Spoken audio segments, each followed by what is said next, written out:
Hello, and welcome back to chemistry. Today we are going to be learning about stoichiometry, which is the area of chemistry that we are going to be looking at the quantitative relationship between the reactants and products in a balanced chemical equation. Before we really get started, make sure that you have your periodic table and your calculator, very important for this lesson. Also have your notebook out with something to write with. That way you can take notes. Remember, if it's on my paper, you should be taking it down, okay? All right, let's go ahead and get started. So like I said, stoichiometry. This is the quantitative relationship. Remember, quantitative means numbers, quantity, all right? So we are going to be looking at basically weights and moles of the reactants and the products in a balanced chemical equation, okay? So you have to have a balanced chemical equation before you can start stoichiometry, all right? So you do need to make sure you remember balancing. All right. And stoichiometry, like balancing, is reliant on the law of conservation of mass or matter. Basically, remember that means that we can neither create nor destroy matter, but only help it change forms. And we are kind of using that to do this. The mass of the reactants needs to equal the mass of the products, okay? And you're going to look at the different varying ratios of what's going in and coming out of a chemical reaction. So we're going to start kind of simple today with mole-mole relationships. Why is stoichiometry important? Because this is where chemistry meets real life. This is the basis of chemical engineering, all right? And this is how almost everything is mass manufactured and produced for us in our society. So understanding how we can, the basis of how we get there is very important. All right, so we're going to start off with mole-mole ratios. And just like in math, it's a ratio. It's just a comparison. So we're going to start off using this chemical equation. All right, we have potassium oxide plus 4 potassium oxide plus 2 carbon dioxide, yielding potassium carbonate plus oxygen gas. Okay, it's balanced. All right, and just as a reminder, the S in parentheses here means solid, the G means gas, and when you see AQ, it means aqueous, or like it's dissolved in water, just so you remember.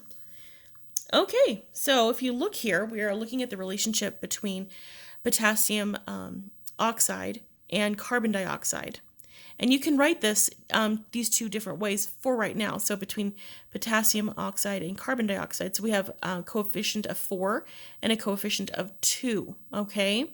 And that's why you're going to see a 4:2 ratio or a 2:4, depending on if you flip-flop. Same thing down here for potassium oxide being compared to potassium carbonate. Same thing, potassium oxide has a coefficient of 4, potassium carbonate has a coefficient of 2. So again, 4:2 ratio or 2:4, okay? But we're looking at the amounts in relationship to each other. And we will be using these in our conversions. All right, so let's just go ahead and get started. So please write down that example. All right, and let's go ahead and show you how to do this. Now, mole-mole ratio stoichiometry is only single step. So there's one step, which is super helpful, makes it very, very easy, okay? So we need to identify what we're given and what we want. So our given is 10 moles of potassium oxide, and we want moles of carbon dioxide. This is what we want, okay? So let's go ahead and put our given down here, 10 moles of potassium oxide. Here's potassium oxide, so KO2. And this is a single step, so that's what you need to do. Remember, whatever unit is here goes diagonal down. So this is moles of potassium oxide. Moles of potassium oxide go right down here. We want moles of carbon dioxide, so that's what goes up here, moles of CO2. Okay? And you're like, hey, where did these numbers come from? Our balanced chemical equation. That's where that comes into play. We need to look at these coefficients. So we look for potassium oxide. The coefficient for potassium oxide is 4, so I'm going to put a 4 here. And then we look at carbon dioxide, and the coefficient for carbon dioxide is 2, so I'm going to put a 2 here. All right? There's no 1s. You have to, well, there may be a 1, but for what we're using right now, It's a 2 to 4 ratio, 2 to 4. So that is our molar ratio that we're going to be using. Okay. So now we do the math. We do 10 times 2, hit enter on your calculator, which is 20, and then 20 divided by 4 is 5. So, and I'm going to put this down here, 5 moles, and what is it of? Carbon dioxide, CO2. And please box your answer. Okay, and you can see here, again, just like before with our conversion factors, that the moles of potassium oxide cross out, and we're left with what we want, which is moles of carbon dioxide. All right, there you go. Let's try some more. Go ahead and copy this down. This is a new chemical equation, so make sure you copy that one down, please. This is a combustion reaction. Notice the hydrocarbon plus oxygen yielding carbon dioxide and water. Okay? So it says, how many moles of carbon dioxide will form by the complete combustion of 6.6 moles of ethane? Think about that. So here's my given. This is what we want, moles of carbon dioxide. Always identify what you have and what you need. Okay? All right, so I'm going to write this here. Give yourself plenty of space and always use units, please. Moles, C2H6. Again, if that's moles of C2H6, I drop that right down here. And we want moles of carbon dioxide, so I put that right up there. Okay, again, I get these numbers from our balanced chemical equation. So here we are. We have ethane, which is a 2. So I'm going to put a 2 here, and carbon dioxide, which is a 4. All right. These won't always be 2 and 4, just so you know.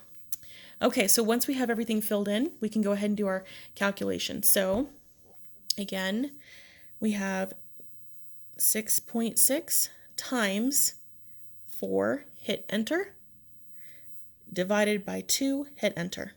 So this is 13.2. And you always use your units. You look here, moles of carbon dioxide. All right, same thing. These units cancel out, and we are left with what we want. Okay, that's a good check to make sure that you have everything set up correctly. All right, let's go ahead and do part B. All right, so it says how many moles of carbon dioxide will form by the complete combustion of 0.41 moles of oxygen. So again, given and what we want. So 0.410 moles of O2, that's oxygen gas. And if that's moles of O2, we put moles of O2 down here. We want moles of CO2, carbon dioxide. So let's look up here. Oxygen gas is 7. So I'm going to put a 7 here. And we have carbon dioxide. Again, carbon dioxide is 4. So there you are. Okay, so once we do that, let's go ahead and plug and chug. All right. So 0.41 times 4, hit enter, divide by 7, hit enter. All right, so there's our answer. Our answer is 0.23 moles of carbon dioxide. And again, as a check, our moles of oxygen cancel out, and we are left with what we want. All right, so what I'd like you to do now, try this one on your own. Copy it down, please. I'll try to center that for you. Copy down the balanced chemical equation and the questions. Try them, and please pause your camera. Okay, let's go ahead and do this. All right, so how many moles of iodine are produced when 145 moles of potassium iodide reacts with excess copper 2 chloride? So what are we looking at? Anytime it says excess copper 2 chloride, excess anything, it means ignore it. You do not need that information. That's just extra information, okay? My given is 145 moles of potassium iodide. And we want how many moles of iodines? We want moles of iodine. This is just extra information that you can cross out. Okay, so once you know that, let's go ahead and get started. 145 moles potassium iodide. I'm bring that down here, moles potassium iodide. And we want moles of iodine, so let's look up here. Moles of iodine is right here. Mole I2, because iodine is a diatomic element. Okay, so let's go ahead and fill this in. Potassium iodide has a coefficient of 2. And iodine, there's nothing there. It's an implied 1. Okay, so 145 times 1 is the same. So we have 145 divided by 2, and we get 72.5 moles of iodine. Oops. There we go. And again, these units cancel out. We're left with what we want. All right, let's try this one down here. How many moles of copper 2 chloride are required to react with 145 moles of Ki? All right, so this is my given. This is what I want. All right, so I'm going to start up here. 145. Oh, you can't see that. Sorry. 145 moles of potassium iodide. I'm going to take that, moles of potassium iodide, and drop it down here. I want moles of copper 2 chloride. Now, if you're looking up here, there's 2 copper chloride compounds. There's this one, and there is that one. So which one is copper 2 chloride? Which one? Because when we get deeper into stoichiometry, this is going to make a difference. So I'm just going to remind you how you can figure that out.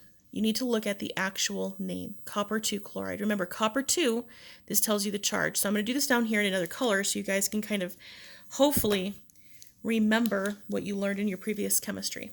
So copper 2, copper, and 2, the 2 is the charge, plus 2. That's the ion, the oxidation number that it becomes when it becomes an ion. Chlorine, chloride, always becomes a -1.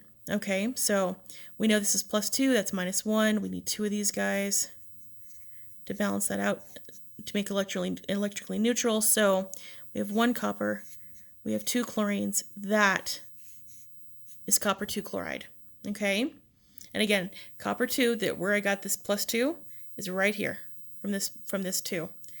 And chlorine is always a -1 charge when it's an oxidation number.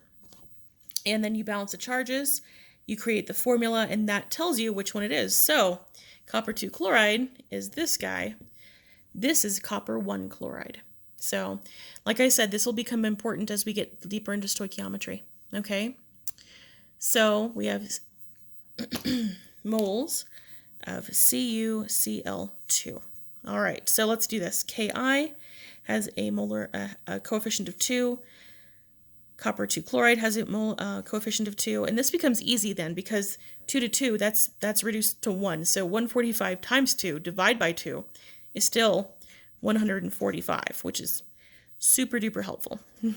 Moles of CuCl2. There we go. And again, these guys cancel, and you're left with that, which is exactly what you want. All right, and let's do our last example, okay, which we're still using the same chemical equation, so you don't have to rewrite that. Just please copy down the problem. Now try this now, please, and pause your video. All right, I'm assuming you did that. Please do. You won't know if you understand unless you try it yourself, okay? Alrighty, so let's go ahead and do this.